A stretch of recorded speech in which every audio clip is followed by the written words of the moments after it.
This biker literally swapped his tires for actual saw blades and then took it straight onto a frozen lake. But the way this bike moves is completely insane.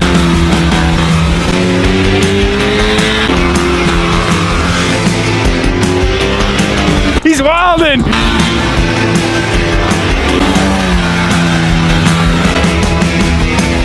It's always terrifying when Evan's coming at you and then like swerves to miss you.